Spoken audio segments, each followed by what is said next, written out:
नमस्कार दोस्तों। आज के वीडियो में हम जानेंगे समकालीन कहानी का अर्थ और स्वरूप लिखने का यदि प्रश्न आए या फिर समकालीन हिंदी कहानी का नया रचनात्मक मोड़, स्वरूप एवं संभावनाएं यदि लिखने के लिए कहा जाए तो उस उत्तर को किस प्रकार से लिखा जाए। तो देखिए, उत्तर का प्रारंभ हम कुछ इस प्रकार से करेंगे। समकालीन हिंदी कहानी एक नए वेग, नई वेशभूषा और नई तकनीक एवं विचारधारा के साथ आगे बढ़ी है। समकालीन कहानी में पुराने नए सभी कहानीकार विराम गति से कहानी साहित्य का सृजन करते रहे हैं। जीवन में जटिल और व्यापक यथार्थ की सीधी और बेबाक अभिव्यक्ति समकालीन कहानी की विशेषता है। इसमें जहाँ शिल्प की नवीनता है, भाव बोध और उद्देश्य की नवीनता है, वहीं भाषागत नवीनता भी विद्यमान है। आज की कहानी बदली हुई मानसिकता की कहानी है। समकालीन कहानीकार अनुभूत सत्य के प्रति अधिक आग्रह रखता है। अनेक नारों और वादों से निकलकर समकालीन कहानी पुनः अपने सहज और संतुलित रूप को प्राप्त कर रही है। विसंगतियों से सीधा साक्षात्कार करती हुई समकालीन कहानियाँ जीवन के भोगे हुए सत्यों को ईमानदारी व प्रखरता के साथ अभिव्यक्त करती हुई प्रगति पथ पर अग्रसर है। उसके पश्चात प्रस्तावना लिखेंगे। मनुष्य की जय यात्रा और उसकी सभ्यता और संस्कृति के विकास के साथ ही साथ कहानी भी विकसित हुई है। मनुष्य एक सामाजिक प्राणी है। इसका एक प्रमाण कहानी कहने और सुनने की उसकी आदिम वृत्ति है। वह उसकी सामाजिकता की एक रचनात्मक अभिव्यक्ति है। कहानी की शुरुआत ही इसलिए हुई कि अपने जीवन संघर्षों के दौरान मनुष्य को जो अनुभव संवेदना हुई उसे वह दूसरों से कहना सुनना चाहता रहा है। अपने अनुभव में दूसरों को भागीदार बनाना उसे ज़रूरी लगता है। कहानी सिर्फ आत्म अभिव्यक्ति का एक माध्यम नहीं है, वह उससे आगे बढ़कर मानवीय संबोधन और संवाद भी है। कहानी मनुष्य की अभिव्यक्ति का आदि रूप है या नहीं, इस विवाद में पड़े बिना यह अनुमान सहज ही लगाया जा सकता है कि अपने अनुभव को दूसरों से कहना मनुष्य की आदिम सभ्यता से ही शुरू हो गया। आदिम सभ्यता से लेकर अब तक मानव विकास यात्रा का इतिहास जिन कला रूपों में मिलता है, कहानी उनमें से एक प्रधान रूप है। मानव सभ्यता की इस विकास यात्रा के समानांतर कहानी यात्रा को देखें तो भारतीय कथा साहित्य के युग संचरण को समझा जा सकता है। दुनिया का पहला कथा केंद्र भारत ही माना जाता है। लगातार 12 शताब्दियों तक सारी दुनिया की कहानियों का स्रोत यहाँ मिलता है। आदिम सभ्यता से लेकर विश्व की लगभग सारी संस्कृतियों को अपने कथा बीज यहीं से मिलते रहे हैं। वेदों के संवादों और सूक्तों में, उपनिषदों के उपाख्यानों में, पुराण कथाओं में, रामायण और महाभारत में बोध और ज्ञान, नीति और धर्म की जो कहानियाँ मिलती है वे मनुष्य सभ्यता के आदिम गुण से लेकर संस्कृति और समृद्धि तक की यात्रा के वृत्तांत हैं।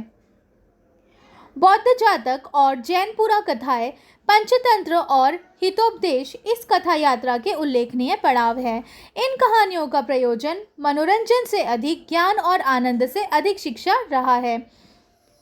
लेकिन इतनी कहानी का आधुनिक रूप इनसे भिन्न और विकसित परंपरा की देन है। इतनी समृद्ध और विविधता भरी कथा परंपरा के बावजूद आधुनिक हिंदी कहानी अधिकांशतः पश्चिम के संपर्क से ही विकसित हुई। 20वीं शताब्दी की यात्रा संपन्न कर ली थी। ऐसा नहीं है कि भारतीय साहित्य में इस बीच कहानी का प्रवाह रुक गया हो। सच तो यह है कि कहानी जीवन के समानांतर हमेशा जीवंत और गतिशील रही है। पिछले 20 वर्षों की कथा यात्रा में हिंदी कहानी ने अनुभव एवं शिल्प के स्तर पर कई प्रयोग किए हैं। इस यात्रा में प्रत्येक छोटे मोटे मोड़ को सूचित करने के लिए कहानी लेखकों, आलोचकों ने विविध नाम भी दिए हैं। नई कहानी, सचेतन कहानी, अकहानी, वैज्ञानिक कहानी, अगली शताब्दी की कहानी जैसे कई नाम कहानी के बहुस्तरीय रूप को प्रकट करते हैं। वैसे 10-20 बरस साहित्य के किसी नवीनतम दृष्टिकोण के पनपने के लिए बहुत ज़्यादा नहीं है और इसीलिए नामकरणों की जल्दबाजी में दृष्टिकोण का अर्थ संकोच होने का खतरा बराबर बना रहता है। किंतु कई बार किसी साहित्य विद्या की विशिष्ट धारा को विभिन्न नामों से संबोधित करने का मतलब उस धारा के प्रयोगधर्मी व्यक्तित्व की सूचना में भी हो सकता है। आधुनिक युग यथास्थिति से चिपके रहने का युग नहीं है। युगीन संवेदनशीलता इतनी तीव्र गति से बदलती जा रही है कि हर नई व्यवस्था के जन्म के साथ ही उसकी मृत्यु के आसार नजर आते हैं। इस अर्थ में किसी भाषा के साहित्य में बहुत कम अवधि में विविध मोड़ों का निर्माण होना उस भाषा के साहित्य की जीवंतता का लक्षण माना जाना चाहिए। हिंदी कहानी के संबंध में यदि उक्त विश्लेषण सही माना जाए तो 20 वर्षों की छोटी अवधि में हिंदी कहानी की गतिशीलता उसे अधिक विविध नामकरणों से सूचित हुई है, हमारे लिए अभिमानास्पद होना चाहिए। स्वतंत्रता प्राप्ति के बाद कहानी के क्षेत्र में ही नहीं, समूचे साहित्य के क्षेत्र में जो जबरदस्त प्रवाह फूट पड़ा था, अपने आप में पूर्ववर्तियों की अपेक्षा बिल्कुल ही नया था। यह नयापन मात्र पाश्चात्य साहित्य के अनुकरण का फल नहीं था और न रचनात्मक स्तर पर बौद्धिक बाजीगरी का, किंतु यह नयापन या समूचे भावबोध का जो तत्कालीन जीवन बोध का परिणाम था। परंपरागत जीवन मूल्यों के विरोध में नई जीवन का एक ऐसा आक्रमण था जहां पर पुरानी चीज़ अस्वीकृत की जाती है। इसलिए उस विशिष्ट संस्कृति युग में पैदा हुए कहानी साहित्य को नई कहानी से संबोधित करना नई दृष्टियों से युक्त लगता है। सन 1960 के बाद कथा रचना की ऐसी एक रचनात्मक चेतना सामने आई है जो पूर्ववर्ती रचना पीढ़ी से कई अर्थों में भिन्न है। हिंदी कहानी के विकास की परंपरा को 6 भागों में विभक्त किया जा सकता है। ध्यान दीजिएगा, जो हिंदी कहानी के विकास की परंपरा है, विकास की परंपरा को 6 भागों में बांटा जा सकता है। पहला है प्रथम उत्थान काल। प्रथम उत्थान काल सन 1900 से 1910 तक, ये 10 वर्षों के लिए था। देखिए, सन 1900 से 1910 तक। द्वितीय उत्थान काल सन 1911 से 1919 तक, सन 1911 से 1919 तक। तृतीय उत्थान काल सन 1920 से 1935 तक। चतुर्थ उत्थान काल सन 1936 से 1949 तक, सन 1936 से 1949 तक। फिर पंचम उत्थान काल सन 1950 से 1960 तक। फिर षष्ठ उत्थान काल 1961 से अब तक। तो अब तक जो समकालीन कहानी का उत्थान काल जो चल रहा है वो 1961 से अब तक चला जा रहा है। तो प्रथम उत्थान काल के बारे में हम जानेंगे जो कि सन 1900 से 1910 तक रहा।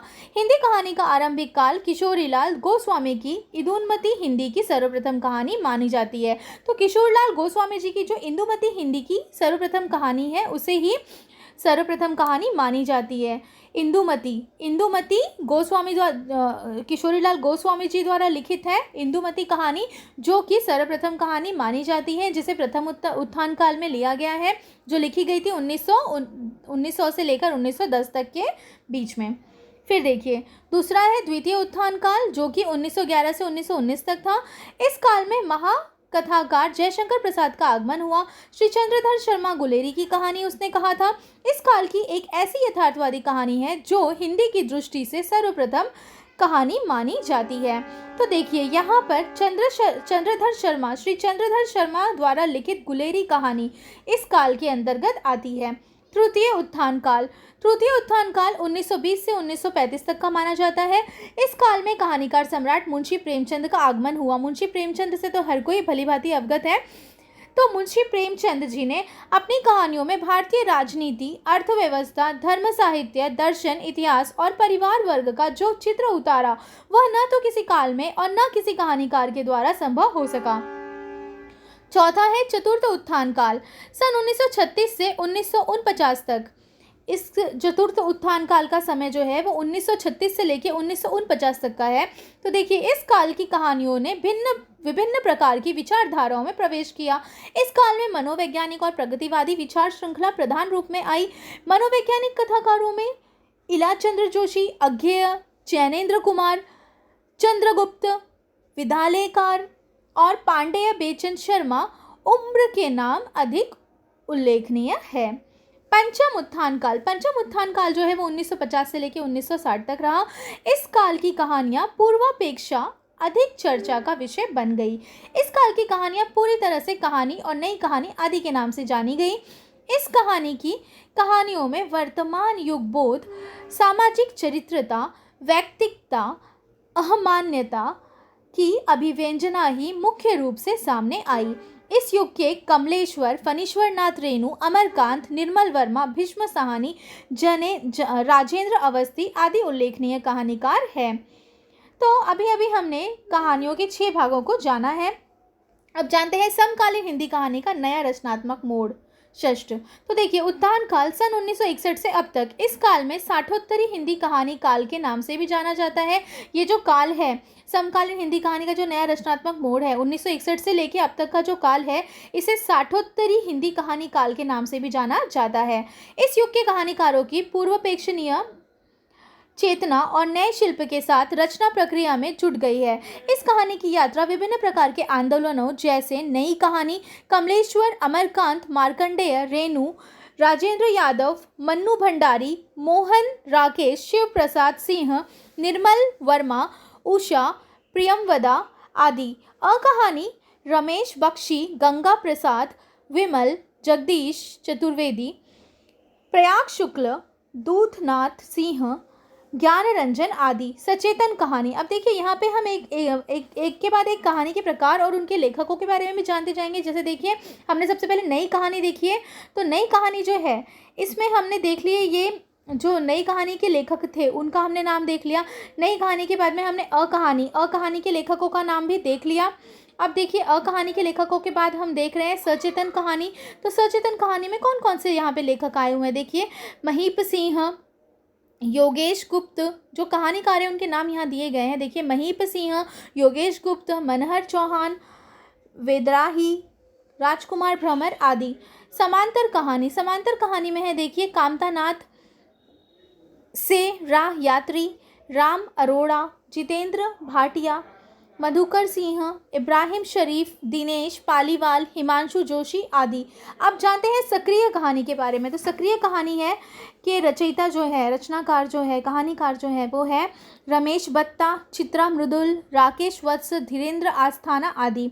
इनके अतिरिक्त ऐसे भी कथाकार हैं जो आंदोलनों से अलग कथा प्रक्रिया में समर्पित है, जैसे रामदरश मिश्र, विवेक राम, मृणाल पांडेय, मृदुला गर्ग, निरुपमा सेवती, शैलेश मटियानी, ज्ञान प्रकाश विवेक, बलराम, सूर्यबाला, मेहरू निसा, परवेज, मंगलेश डबराल आदि प्रमुख है। आज की कहानी शहरी सभ्यता, स्त्री पुरुष संबंधों की नई अवधारणा, त्रासदी, औद्योगिकरण के फलस्वरूप संबंधों के बिखराव, यौन कुंठा, घिनौनी मानसिकता, ह्रास, अन्याय, अत्याचार के विरुद्ध संघर्ष के भाव के भार को ढोती हुई दिखाई दे रही है। इससे शिल्प और भाषा दोनों ही स्तरों को तराशती हुई नए तेवर को लिए हुए आज की कहानी प्रयत्नशील दिखाई दे रही है।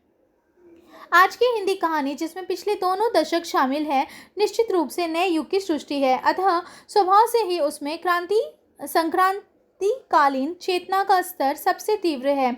इसके अंतर्गत हर परंपरा की अस्वीकृति, प्रयोगशीलता, वैज्ञानिक दृष्टि और बौद्धिक जटिलता के साथ युग संत्रास को अस्तित्व के रूप में झेलने की क्षमता भी है। स्पष्ट है कि नई कहानी आधुनिक जीवन की रासोन्मुखी प्रक्रिया एवं विघटन के प्रति अपना तीव्र क्षेम प्रकट कर रही है। स्वतंत्रता के बाद परिवर्तन के जिस सत्य को तत्कालिक लेखकीय संवेदना अनुभूतियों का हिस्सा बनकर व्यक्त करना चाह रहा था, उसी संवेदना को समकालीन कहानी अधिक सफलता से प्रकट कर रही है या करना चाहती है। वह इसलिए भी आज की कहानियों में घटना और पात्र की उपयोगिता वहीं तक है जहां तक वह किसी मनस्थिति या विचारगत विशेषता को उद्घाटित करने में सहायक हो। इसलिए आज कहानियों के सामाजिक, राजनैतिक, मनोवैज्ञानिक, ऐतिहासिक, पौराणिक आदि अथवा चरित्र प्रधान, घटना प्रधान, वातावरण प्रधान आदि अथवा प्रकृतिवादी, प्रतिक्रियावादी आदि वर्गीय झूठे और अस्वाभाविक हो गए हैं। प्रश्न यह है कि नई कहानी के प्रारंभ से लेकर आज तक कहानी की धारा आधुनिक भावबोध को कितनी सफलता से प्रकट कर रही है, जिसे समझना इसलिए आवश्यक हो जाता है क्योंकि नई कहानी के अंतर्गत समकालीन कहानी का चेहरा बहुत कुछ बदला हुआ सा दिखाई देता है। इस बदलाव के स्पष्ट आसार पिछली 4 वर्षों की कहानियों में दिखाई दे रहे हैं। यह बदलाव महज दृष्टि न होकर दृष्टि को पचाकर व्यक्त करने का है। साहित्य की श्रेष्ठता एवं सफलता तभी सिद्ध होती है जब लेखकीय बोध रचना द्वारा कला के स्तर को प्राप्त कर लेता है, जहाँ जीवन बोध की नवीनता अपने आप में परंपरा से हर मायने में असंगत हो, वहाँ तो जीवन बोध का साहित्य में रूपांतरण और भी कठिन हो जाता है। एक और इस प्रक्रिया को पूर्ण होते देर भी लगती है और दूसरी ओर संक्रांतिकालीन अनुभूतियों के साथ ईमानदार रहने में भयंकर यातनाओं से गुजरना पड़ता है। परिणाम यह होता है कि साहित्य निर्मित प्रक्रिया अधूरी रह जाती है और फिर उसी धारा के अंतर्गत रचनात्मकता का नया प्रवाह ऊपर उठने की कोशिश करता है। यह नया प्रवाह पुराने प्रवाह की प्रेरणाओं को लेकर ही आगे बढ़ता है और गलत दिशा में जाने वाले अपने ही प्रवाह के पिछले हिस्से को सही दिशा देता है। हमें लगता है कि नई कहानी की धारा के अंतर्गत 7वें दशक की हिंदी कहानी इस प्रकार के रचनात्मक मोड़ को स्पष्ट करती है। चाहे हम सचेतन कहानी, अचेतन अकहानी और कोई और कहानी कहकर पुकार ले, इन नामों की विशिष्टता कई कहानी की समग्र पृष्ठभूमि में ही समझी जा सकती है। साठोत्तरी हिंदी कहानी नई कहानी का ही प्रकारांतर है, वही उसी का नया रचनात्मक मोड़ है। छठे दशक का अंतिम चरण और 7वें दशक के प्रारंभिक चरण के बीच की ऐतिहासिक एवं साहित्यिक परिस्थितियों में नई कहानी का ठहराव स्तर परिलक्षित होता है, जहां से समकालीन कहानी नया मोड़ धारण कर लेती है। समकालीन कहानी का स्वरूप। तो समकालीन कहानी का स्वरूप हम इस प्रकार से शुरू करेंगे। समकालीन कहानी जीवन यथार्थ से। समकालीन कहानी जीवन यथार्थ से सीधे टकराती है। इस टकराव के पीछे एक ऐसी पूर्वाग्रह रहित दृष्टि है जो किसी भी परंपरागत मूल्य परिपाटी को नकारती हुई अस्तित्व बोध की गहरी जटिलता को अभिव्यक्त करती है। मार्क्सीय, मनोवैज्ञानिक, समाजशास्त्रीय और मूल्यपरक दृष्टियां अब आरोपित न रहकर उसकी मानसिकता का अंग बन चुकी है। पिछली कहानियां किताबी एवं आरोपित बोध का शिकार बनकर व्यवस्था के संबंध में एक समझदार चुप्पी अख्तियार कर लेती है, लेकिन समकालीन कथा ने व्यवस्था के प्रति जो प्रचंड आक्रोश व्यक्त किया है उसका स्तर बेहद तल्ख एवं बेलाग होता हुआ आधुनिक मनुष्य के संबंध में एक व्यंग और करुणा का एहसास कराता है। समकालीन कहानी के इस परिपार्श्व में सचेतन कहानी और अकहानी जैसे नाम उभर रहे हैं। सचेतन कहानी को आंदोलन का रूप देने वाले डॉक्टर महीप सिंह की घोषणा के अनुसार सचेतन एक दृष्टि है जिसमें जीवन जिया भी जाता है और जाना भी जाता है। सचेतन दृष्टि जीवन से नहीं जीवन की ओर भागती है। सचेतन कहानी ने फिर से मनुष्य के टोटल सेल्फ को स्थापित करने का प्रयत्न किया और जीवन को स्वीकारने का स्वर बुलंद किया। सचेतन कहानी मनुष्य और जीवन के तनाव का चित्रण नहीं बल्कि उसके संघर्ष को भी समर्पित। इसमें निराशा, आस्था और बौद्धिक तटस्थता का प्रत्याख्यान किया जाता है और मृत्यु, भय, व्यर्थता एवं आत्म परभूत चेतना का परिहार भी इस दृष्टि से आत्म सजगता है तथा संघर्ष की इच्छा भी। सचेतन कहानीकार भविष्यहीन नहीं है। वस्तुतः समकालीन कहानी साहित्य इन्हीं विशेषताओं को लेकर विकसित हो रहा है। इसे स्वतंत्र आंदोलन न कहकर यदि नई कहानी में अनव्याप्त अकहानित्व का विरोध करने वाली समकालीन धारा कहा जाए तो अधिक उचित होगा।